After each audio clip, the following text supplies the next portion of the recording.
And good evening, everybody. I'm Ann Vandersteel, and this is Steel News Live tonight, doing a little bit different show for you. It's necessary right now because we have so many good congressional candidates, governor candidates that are running right now. We've got primaries. In fact, Texas is next week, and you've been hearing me talk about Doc Pete Chambers a lot because there seems to be a little bit of an upset brewing in Texas. Apparently, the Texans are waking up. So tonight we're going to be having a conversation with Ryan Zink. He's a Republican candidate running for the U.S. House of Representatives in Texas' 19th Congressional District.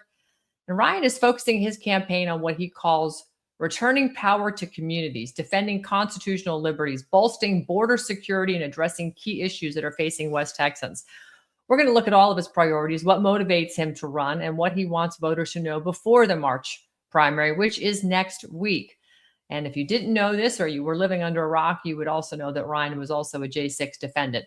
But that story has been told. He recently did a blockbuster interview on Tucker Carlson, and it's on his website. We'll get to that in a minute. But I want to bring in Ryan Zink. Ryan, it is great to see you. I'm glad that you're able to join me tonight, and I'm glad to be able to do a little bit of a different format because I've been going live in the afternoon as of late. And it's nice to get back in the saddle a little bit later in the evening. So congrats on throwing your hat in the ring. This is a Viper pit you're in. Absolutely. Thanks, Ann, for having me on. I really appreciate you letting me come and speak.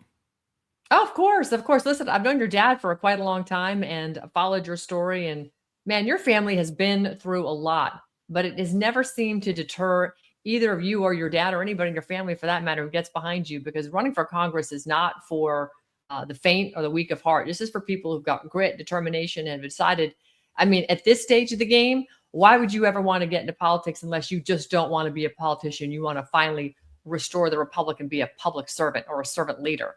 So tell me a little bit about your decision to do this. Well, I mean, it wasn't an easy one, but as a January 6th defendant, now that I finally, had my complete case dismissed in its entirety and gotten a presidential pardon, there was nobody who stood up for me during that time. There were only two people across the entire United States that wrote a letter for me: the current Speaker of the House in Texas, Dustin Burrows, and former Congressman George Santos were the only two that, wrote a letter for me. And I wanted to make sure that I could protect West Texas values from Austin and Washington, D.C. values. I think that it's very critical to have representation, biblical representation in Washington, D.C. to fight such an enormous giant. Well, I agree with you on that, but I have to say, watching the State of the Union last night, I saw a house divided. I see a nation divided. And I was really quite repulsed by the lack of enthusiasm for just the most basic and fundamental of things. I mean, President Trump trying to bring in, or bringing in the gold medal winners, right? And you couldn't even get a standing ovation for that. At what point do we not care about our fellow human beings anymore? It doesn't matter politics. Hockey isn't politics. Yeah, I think it's disgusting. I've been a lifelong Dallas Stars fan, and as much as I hate to see Connor Hellebuyck getting some recognition up on there, I could not be prouder of our guys for bringing home the gold. And I think that it's disgusting that it wasn't just about hockey. The left didn't even stand up for a little girl who had made it through an accident from an illegal immigrant. And Right. that's a disgusting sight to see. We've got to start working together across both sides of the aisle, but we cannot forsake our Christian values in doing so. No, and in your state, you're a border state. I watched, working with Michael Yon and Operation Burning Edge, what was going on the Texas border, especially down the Rio Grande Valley. It was really, it was a sad sight to see Customs and Border Protection being told they have to facilitate the trafficking of people into our country illegally. They were literally ignoring Article 4, Section 4, as well as Article 1, Section 10, Clause 3. That state, your state, all governors could have sent those illegals home. They had the right to defend their state from a foreign invasion. It just wasn't happening. And now your state has been fully invaded. You've got illegal alien colonies like Colony Ridge outside Houston, Texas. You've also got, forward operating bases under the cover of mosques and Sharia law all over your state. Your state has been invaded. What is your position on that? And do you intend to do anything about it? Well, so my position with Sharia law is, and just basically for my entire campaign, is that there's three books that govern this land: the Bible, the Constitution, and the Bill of Rights. And Islam goes completely against all three of those. You cannot have Sharia law enacted into a community because the number one thing that it promotes is slavery with women. And I'm very against that. We have to protect our women, not just from slavery and Sharia law, but also in their sports and their bathrooms and their changing rooms and everything else from this, mental disorder that's, spread across our country. But when it comes down to, the border and the invasion, I'm a little different than most candidates. I think that we should have a 50-50-50 law. Every 50 yards, there's a 50 caliber machine gun on a 50-foot tower to protect our border, and actually set a hard line on who and what is coming in this country. Because it's not that we hate people that are on the outside of that fence. It's just that we love the ones that are on the inside because those are Americans. And we've got to get control of that, because if we don't, it's going to keep costing us just like it is now. We're $40 trillion nearly in debt. We're leveraging $1 trillion just to offset the interest of what we're paying for just throughout the year. And we have to leave something for our children, and 20 to 30 million people who are living on welfare and straining the American, the financial system that we have going right now, that doesn't benefit anybody. So I think it's time to shut that, keep the border shut down, get all the illegal immigrants out, and then we can work with our allies at some point down the road, getting people in who want to work, who want to, assimilate to our country, to our values, instead of, bringing in people that hate us, but don't want to go back to their country. Exactly. And unfortunately, we're now left picking up the pieces. Tom Homan has got one hell of a job, and he's trying to just get the worst of the worst out. The murderers, the gangs, the gangsters, and the rapists, get them out of our country. Yes. And again, we're sending more money overseas than we are towards really putting, the grease we need behind and the tools for our men and women who are out there doing this incredibly dangerous job. So it's really just an unbelievable situation that we find ourselves in, but yet one that was totally predictable. I want to take you back a little bit to your roots. How has your life in West Texas shaped your political perspective and the priorities that you have? Well, I'm down here in the Bible Belt, so Jesus is king around here, and so is cotton, and we have a very, very big center of faith-based believers, and so I do consider myself to be lucky where I'm at. But the way that it shaped me is that this is the food, fiber, and fuel region, of America, and we got a lot of hard workers here.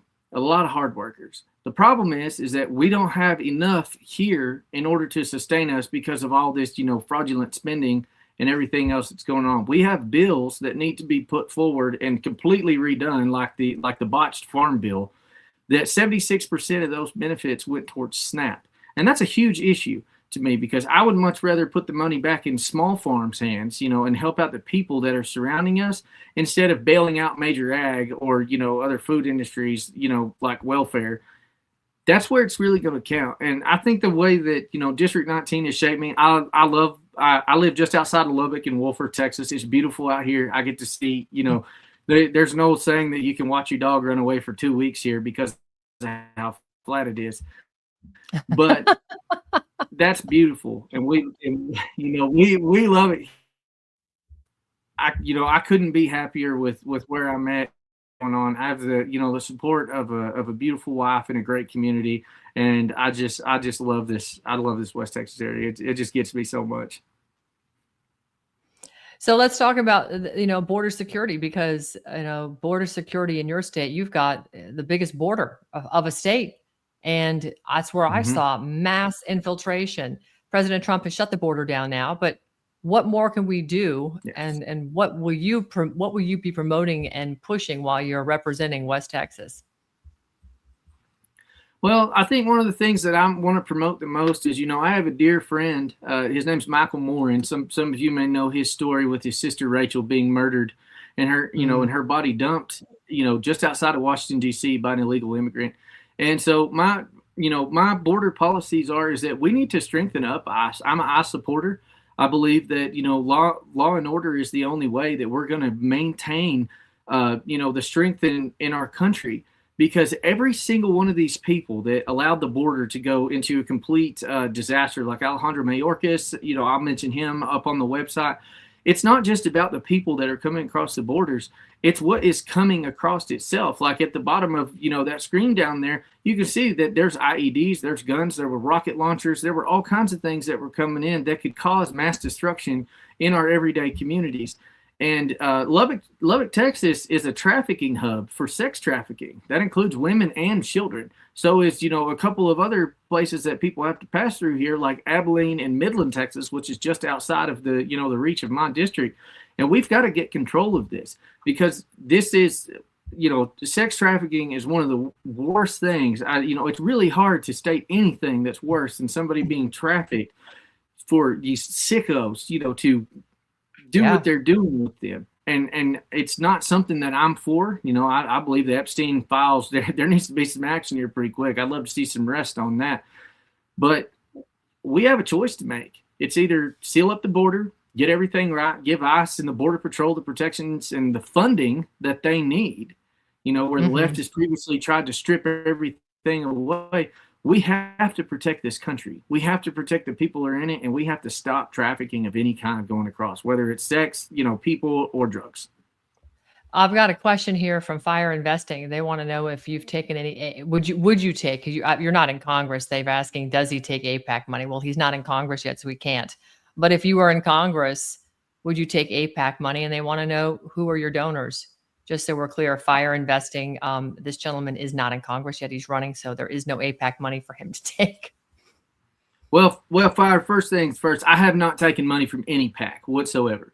If people want to donate to me, it's because they believe in me. And I've held true on that campaign promise. I've made my finances available to anybody who's willing to ask. I've taken donations from across the country from patriots, much like yourself.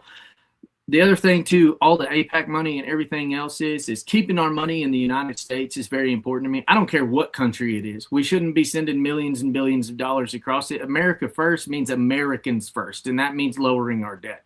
So the answer to your question is no, I haven't taken any, and will I? No. Great. Good question. Okay.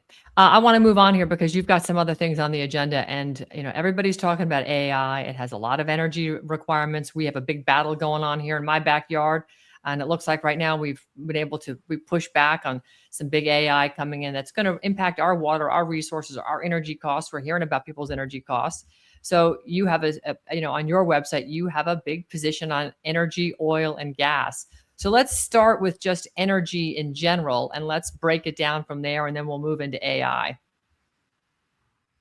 Absolutely. So I stand completely firm with President Trump on his energy independence platform. West Texas, it does run on oil and gas, and President Trump's policies have made us a global energy powerhouse.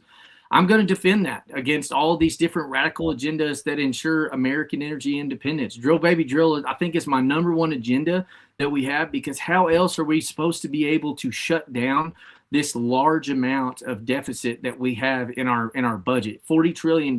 Oil, if we work with our allies, I think that we should be able to, to start selling some of our oil and gas products, and that should open up a little bit more flexibility inside of our funding. But we have to stay dominant. We have to stay dominant. American energy independence, I feel like, is one of the only ways that we're ever going to do anything with this country. It's a national security issue in my eyes. It totally is a national security issue. So now let's talk about AI, because President Trump's talking about making us the AI capital of the world, along with Bitcoin and other things. And, these all take valuable energy resources. We're watching people's electric bills. I see it all the time on Instagram and X and everywhere. People are complaining about their energy bills that have, doubled, tripled, quadrupled. I mean, people that were used to paying $200 a month, paying $1,000. That's like, what? And nothing for them changed. Why are they having to subsidize this? How do we avoid that in Texas? Well, I think one of the things that we can do in our region is we have what's called flare gas. That is it's a waste gas that comes out of the production of oil and gas. And so I think that we could offset some of these costs in our district by putting, two different factors on this. So we can put a generator on there that generates electricity that burns this flare gas. And I think that we could tie that into the grid, and that should help offset some of the energy costs across the district. But it's not just that, it's AI as well. We're looking at bringing all these AI data centers in. There's one going up in Afton, Texas. There's another one in Amarillo, and they're looking at putting 5 in Midland, Texas. Texas doesn't have the water for this. See, and this is the biggest problem. So, they say, oh, we're going to use a closed loop system, and, this energy is not going to be here. But we've heard all of these promises before. And it doesn't really seem to me like there's a plan for anything else except for build a nuclear reactor that's going to suck down the water and then use cooling towers that are going to suck down the water as well. We're talking 500 million gallons of water as, for consumption. I myself, I live out, every water that I have, from my bathing water to my drinking water, comes from a well, and that's 160 foot deep and it's 25 feet over the well. If these farmers around here start pulling too hard, I have sand that comes up in my well. It's not to say that I don't want them to water, but we can't have something coming in like this. And that's why I feel like there's another generator that we need to put on there. It's an atmospheric water generator. Some of these can produce up to 250,000 gallons. And that's something that we need to really look at. As far as subsidies go, where's the money going to come from? We're already in debt. So I think that we're going to have to figure something out with that. If I get to Washington, D.C., this is definitely one of my top priorities, is to make sure that we're staying aligned with America's spending values. No more sending transgender research for frogs in Indonesia and wherever else they sent all this other money in the previous administration. But making sure that we have a good plan, a solid plan that's going to get us in with new ideas that are coming out. And a lot of the farmers across my region, they're not in support of this. And, I have to agree with them until we get a solution on the energy and the water. Okay. Well, I think it's a fair assessment that you're making here. Speaking of the farmers, let's talk about your concerns with farming and the farm bills that are, in progress. You've got a position on it on your website, Farm and Ranch. Absolutely. Walk us through here. What are your concerns right now? And how do you stand with the farmers? Well, everybody's been talking about this farm bill. Some of the guys that I'm, running against in this race, they think that this farm bill is great. They're looking at 10 to 20% of this farm bill being used for key commodities. I don't see it for the farmers in the district that I want to represent, because 76% of that's going towards SNAP, towards all these other, programs that are out there. And yet all we're seeing is support for major ag. You will never see one of my signs out in front of somewhere until these, several issues I'm about to talk about are put into the farm bill. One is the right to work. Since when does a farmer not have the right to work on something that they own? They're trying to create these patents and these technologies to where the farmer cannot work on their own stuff. And I don't know if you guys have seen the price of some of these new combines. They can, exceed $1 million. And farmers, Yeah. they've got to save money every single way that they can, all the way across. So putting that in is one of them. And then a big, big, big part of this farm bill that needs to be added is rural hospitals. We are losing hospitals here like crazy. And, farmers and ranchers in West Texas, it's fairly common that we have injuries that, I don't know if you've ever met anybody that got their hand run up in a swather, but most of that hand's not there anymore. And if we don't have a hospital, my husband's father, same thing. Yeah, he lost some fingers. Yeah. And and that's it's time to stop putting temporary band-aids on something that requires surgery.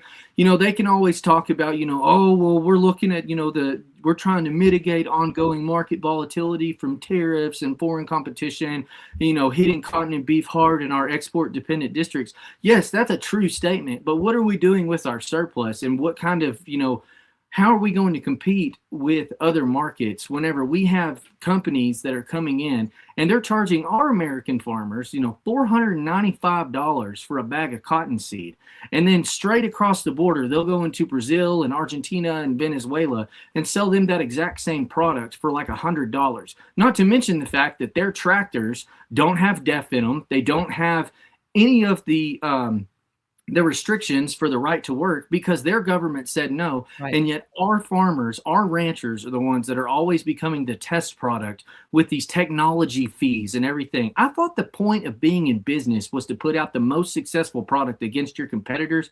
And if they can't do that, why are we bailing them out? It's such a great question. We battled that down here in Florida. We had a big battle down here in Florida about glyphosate, and I see Don Hill is talking about it, but we pushed back so hard in Florida. We got them to take out this piece in our legislation that was going to allow, first of all, they weren't shutting us up by saying you can't say something. What they were saying is if we were going to talk out against big ag, that big ag had a reason to sue us into an oblivion. So that's basically censorship through lawfare, right? I mean, it's the same thing. I can't fund a lawsuit if big ag attacks me because I said glyphosate causes cancer. I mean, I'll go underneath. I mean, I'll be buried. But well, maybe that's why I'm the right person for this district, Pardon because me? half a zero is still zero. Well, there Well, you go. So, but at the end, we got it taken out. So that was a win for us in Florida. But then we see this bill coming out of DC about glyphosate, and Dawn Hill she's aggravated about it. She's on Facebook. She says, "Stop using glyphosate." Yeah, no kidding. We don't want that stuff in our food, especially when you've got alternatives out there. But they're putting the pressure on the states now to say the states can't say boo about it. So essentially, they got what they wanted. They got us to shut up, and now they're punishing the states, which to me, that's an infringement on my right to pursue my life, my liberty, and my happiness. So I think that right. executive order is a bunch of BS, and it needs to be challenged all the way to the Supreme Court and removed. And they can't tell the states what to do. We have 10th Amendment immunity and sovereignty. I would join in that fight as well, because I also disagree with it. You cannot have protections for a company that is producing a product that is hurting people. And this is another issue That's that right. I have with the Farm Bill, because non-Hodgkin's lymphoma and cancer, when you look at somebody like Bayer and Monsanto, one of them is producing glyphosate and the other one produces cancer drugs. They're creating the problem and fixing the solution. And that to me That's seems right. to be the most wrong aspect about this, because we're not talking about an industry that's growing. We're talking about an industry that is depleting itself at a rapid rate. We're losing like 20,000 farms every single time that we turn around. And these are small family farms. It's not the big stuff that That's they right. lease everything out. That's That's why it's right. important to me.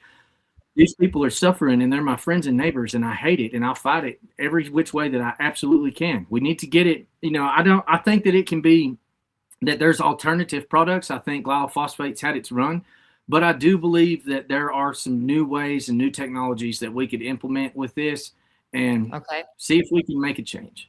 I've seen some of those, the machines that go out there and they're zapping weeds using lasers and Oh just yeah, the zap, zap. lasers. Yeah. Yeah. I mean, I think that I saw some statistics that it would save the federal government if they were to fund that versus glyphosate, and putting these subsidies in, it would save billions and billions of dollars as opposed to getting behind big ag. I don't know. The numbers were staggering. I was looking at some stuff.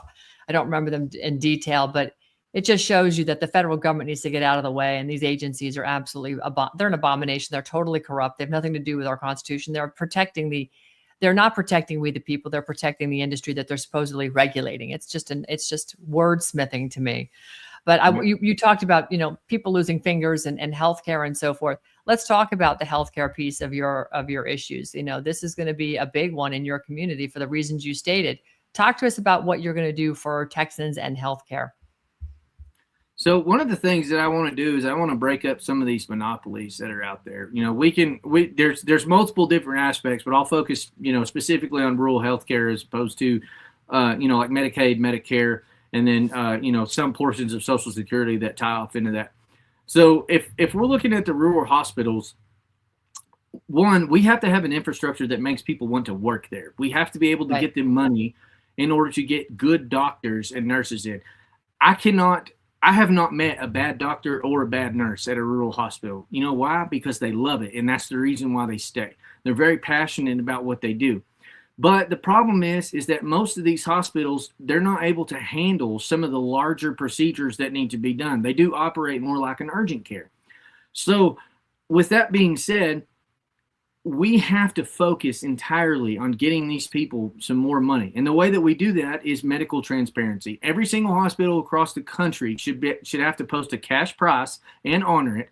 And this will create competition, because then you're going to be able to see who's going where, what services do they provide, and how much is it going to cost me. And that favors the American people. All of this secrecy that comes behind the medical field, I don't understand it, because the only people that win are the major institutions that are involved in Medicare, or sorry, That's not right. Medicare, but in medical care. Medical, yeah. And we have to break that up. Right now in Abilene, Texas, there's one provider, one.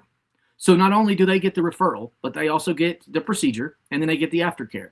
And they get to charge pretty much whatever they want to, because people don't have an option inside of their in-network coverage. And we need to break all of that up too. And another way that I think that we can get some more money into this, I'm proud to be endorsed by Veterans for America First. I consider it to be the honor of my life. I never served, and the fact that they would endorse me over other candidates who did serve says something about this race.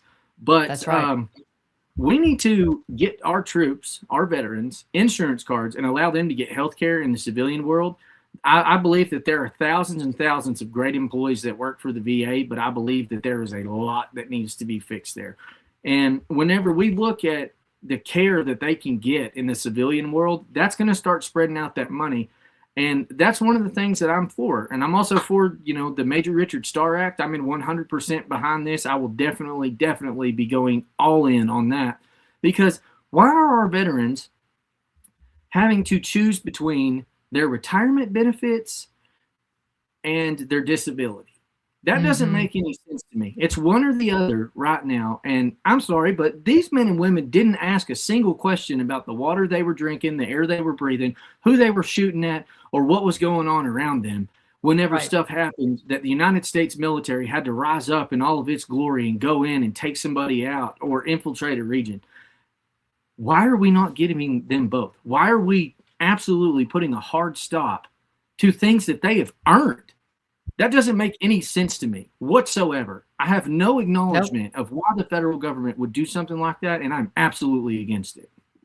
Well, I'm so glad to hear you say that, because if I'm a veteran and I'm listening to you right now in the great state of Texas, which I lived for 8 years and I loved every minute of it, I'd be running to the polls now because early voting has begun, and you all, your election is on Tuesday. This is the primary, and you've got to get over the finish line and make it to November. You've got some great candidates. I interviewed Paul Bongard today. Obviously, Doc Pete Chambers is running down there. Doc, and I endorse Doc. I think he's the answer for Texas. There you go. I couldn't agree more. I'm toying with the idea of, trying to get on a plane and fly out Tuesday just to be there for y'all's primary, because, Texas is a big state. As I said earlier, you guys are the 8th largest economy in the world. And if Texas goes down, America's going with it.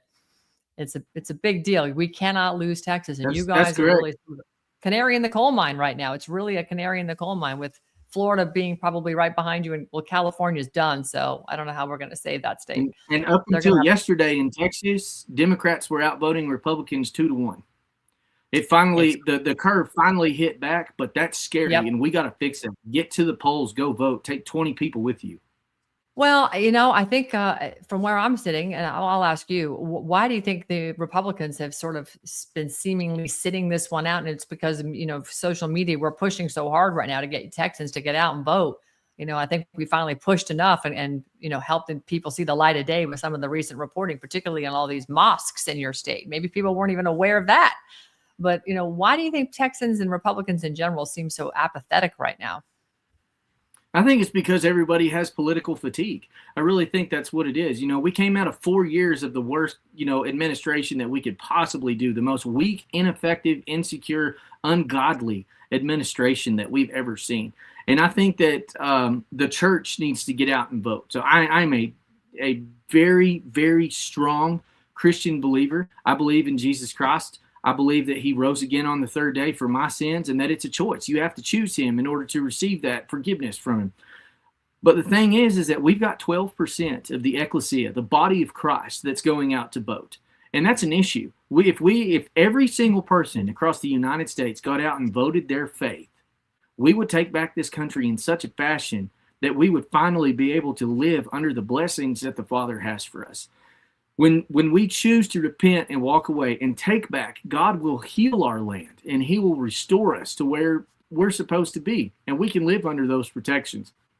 The Bible, the Constitution, and the Bill of Rights, those books were written for men and women who believe in God and will honor what that has to say. And we see this from our founding fathers in the way that they talked about it. The oath that a man takes is sworn to God. It's sworn to the Father.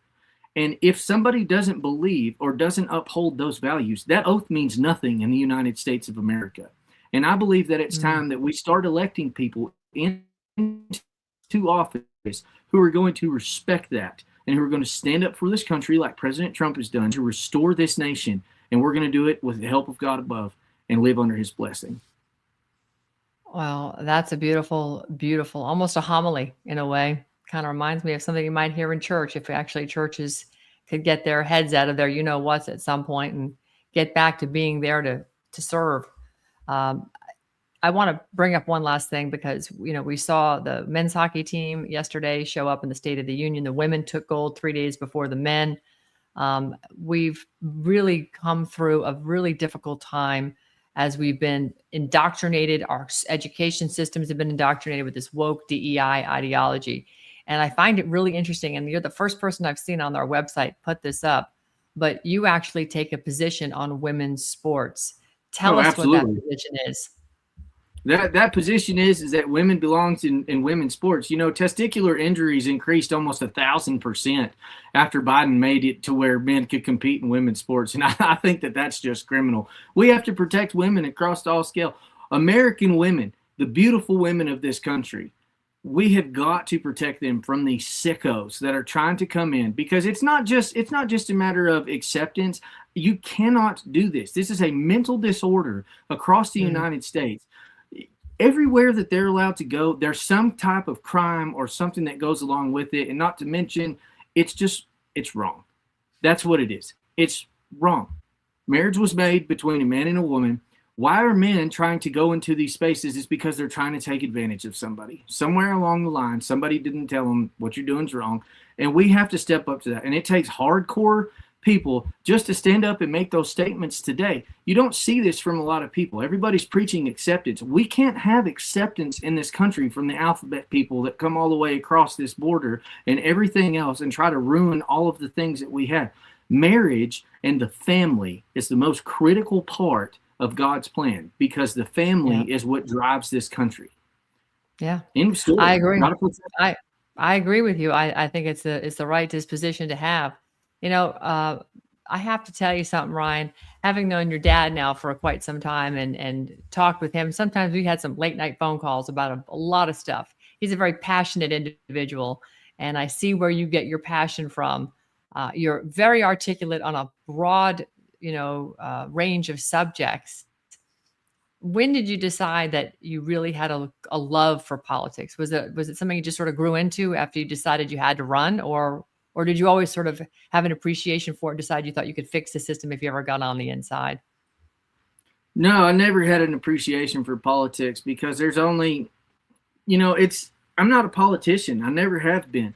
The only thing that, I did wrong on J6 was be at a building at the wrong time. I didn't do anything. Yeah. I never went inside. I never assaulted anybody. I never broke anything. I was protecting police officers on the East Porch.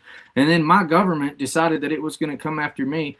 And for me, for my house, for where we serve, the reason that I'm involved in this is because I'm fighting for my children. My wife and I, we had 2 children, 2 miscarriages during the time of going through all the persecution that I went through. I was beaten, I was tortured, I was poisoned, and they tried to murder me by putting raw chicken inside of my water line when I was at Washington, D.C. And when I went to my elected official, Jody Arrington, and started calling offices all across the country, I called every public office that was voted in the United States of America, and there were 2 men that answered that call, Dustin Burrows and former Congressman George Santos. And they went after George the same way that they went after me. Now, I don't agree with a lot of the stuff that happened in that, but when no one was coming for me, I asked God, send me. I asked him, if nobody's willing to stand up and say the hard things, I will. I wouldn't take a plea deal. I was looking at 30 years in prison. I didn't bow down to the federal government when they tried to label me as a white Christian nationalist terrorist, and I won't do it now. I'll never bow down to anybody but the Lord God, Jesus Christ, because that is the only thing. Knowledge begins with the fear of God, and it's time that we get a little more fear in our lives regarding him. Well, I agree with you. It is time we bring God back into the conversation. And for those that aren't clear on the First Amendment, it's our right to worship the religion we choose here in this country. But when you have Sharia law, which is really a blend of politics and religion, it is not. It does not comport with what we believe as our founding fathers scribed 250 years ago. And so it is important to have God in the conversation, and the government doesn't have a say in whether or not you choose to believe in God or not. And the government sure as heck should be defending our right to protect ourselves from something coming in that's disguising itself as only religion. In fact, it's not. Ryan Zink, I'm going to give you the floor. I want you to tell your Texas constituents there in Texas 19 why they should vote for you and what they can expect. And you give your political stump. It's all yours. Well, the one thing that I would say is that in my district, I don't feel like I have constituents. I'm one of you. I work in the oil field. sometimes our bills, they get tight over here. I believe I'm a traditional marriage. My wife's a stay-at-home mother. We've got our second kid on the way now. Thank you, Lord, for his blessings. America's not what it used to be. And we got to fight to get back to the point to where common sense takes the realm of all of the stupidity that has been spread out over the last 4 years and even further back. For me, running for office is more than just running for office, because it's the only opportunity that we're going to have to set back the gates of hell so that people who are lost can come in and find the Lord. For me, in my campaign, I ran because the blood of my children cries out to me, because they were taken from me far too soon, and now I have my two beautiful girls. I have to leave them something, and that's why I'm fighting, because I do believe that if we don't stand up right now, if the church and godly and God-fearing families don't stand up, we're going to lose this country, and we're going to lose it in a bad way, and it's going to hurt every single second. It's going to hurt in the wallet. It's going to hurt at our house. It's going to hurt our jobs. It's going to hurt our children's future. Every single aspect of what we're doing, we have to stand now. I mean, we have the votes in the House and the Senate, and we can't even get anything done. That's right. We have to go up, and we have to put out common sense, and we have to do it with biblical guidance, and we have to live and abide by the three books that govern this land: the Bible, the Constitution, and the Bill of Rights. If you can get along behind that, and you want somebody who manages fiscal responsibility and who's really stood up to face the giants in Washington, D.C. I faced the entire weight of the federal government for 4 years and came out victorious on the other side, despite all of the torture. And I still want to fight for you. I still want to get in this fight, and I want to help our country win again. Then you vote for Ryan me. Zink, you've got my full support. I endorse you for Congress. I'm starting to see more and more people rise up like you that want to be true public servants, servant leaders with a servant heart. And it's really refreshing, and it's restoring my faith in humanity. It's restoring my faith in the fact that perhaps we actually can save this country, because I just see us going over the cliff. And, if it's not for people like you getting into this fight, and despite the headwinds you suffered for 4 years under the weight of the DOJ and in a sick regime, I don't think you could survive what you're about to go into, because you've already beat the beast once. Now you're going to go in and tame it. You've already beat the beast once. Now you're going to tame it. That's the plan. That's the plan. That's the plan. I hope that we can get it done, but there's a lot of fight still left in me. Well, I think you're going to find your running mates and the folks that are fighters like you in there. And hopefully Texas is going to produce a lot of folks like yourself in this next election cycle. Hopefully we'll clean a little bit out of Texas, and with Doc Pete in Texas, then we can, start to focus on making sure Texas is safe, because it's really about the governors too. We've got to protect our states. So thank you, Ryan Zink, for joining me tonight. Thank you for all that you do. You had a fantastic interview on Tucker Carlson. I highly recommend people head on over to your website and check that out. It is ryanzink.vote. Ryanzink.vote. His address to his website is running on the ticker below. So check that out. It's also in the description box if you're watching this on Rumble. And Ryan, thank you so much. God bless you. Please give my best to your dad. He's a remarkable man. I will. He's here. He flew out to help for this week, so I'll be sure to tell him tonight. All right. That's wonderful. Give him a hug for me, and God bless you. Thank you for everything. And also thank your wife too, because, it takes a lot. You all have been through a lot, a couple of miscarriages, which is just a tragedy of in itself. And I don't want to dwell on that, because that's, it's a really difficult subject, but you keep going. And this is what America needs. We need to see people like you that are just going to keep going despite no matter what happens. So God bless you. And by the way, Dawn Hill wants you to know, the Revolution Blueprint's in here. That's Rob. Hey, Rob. He says, I love this guy. Send me. I know Rob. And Rob, I will connect you to Ryan after the show. I'm going to do a text connection. This is a great guy, Ryan. You're going to like him a lot. He wrote a book called The Revolution Blueprint. I think it's going to really resonate with you. And Don Spain Hill says, I'm up in the Panhandle here in Texas and would be definitely voting for you, Ryan. So she would be if she's in your, I don't know if she's in Texas 19 or not. So. Well, I'm from the Panhandle. I live here now. I grew up in Border, and I love the Panhandle of Texas. Well, Don, please do us a solid. Share this out all over your friends, all over Facebook, since I know you're on Facebook. And, make sure that people know who Ryan Zink is. Okay. Make sure we need to get everybody take a minute and share the show out no matter what you're watching it on. And if you have friends in the Panhandle in Texas, in the Texas 19th District, even if you don't, send it to those people because every little bit helps. We just got to get the word out. God bless you, Ryan. Thank you so much for everything. Thank you for having me on, Ann. I appreciate it. Thank you. Anytime, anytime. Well, folks, I mean, it's not every day you get to meet people like that. I get blessed because of the job I do. I get the opportunity to meet a lot of great people, but I have got to say what's going on in Texas is really, really important. And it's really exciting for me because I'm starting to see the real people, not people who want to be politicians for life. None of these people need this job. They need it like a hole in the head, frankly, but they're willing to step in and serve you. And that is so refreshing. I just, I pray for people like Ryan Zink that they make it through. Doc Pete Chambers, Paul Bongard. We need these people to make it through in Texas. It's critical. So that's my conversation with Ryan Zink. If you saw this, you liked it, share it to anybody that you know is up in the Panhandle in Texas. Let's get that boy over the finish line. And thanks for watching, because as this election cycle heats up in Texas 19th District, we're going to continue to bring you any insights from the candidates that are on the issues that matter the most to you. Texas, I am with you. My heart is with you. Remember, your Republican primary is March 3rd, and every voice counts. So share this out. I'm Ann Vandersteel. Please stay informed, stay involved, and I will see you next time. Good night, everybody.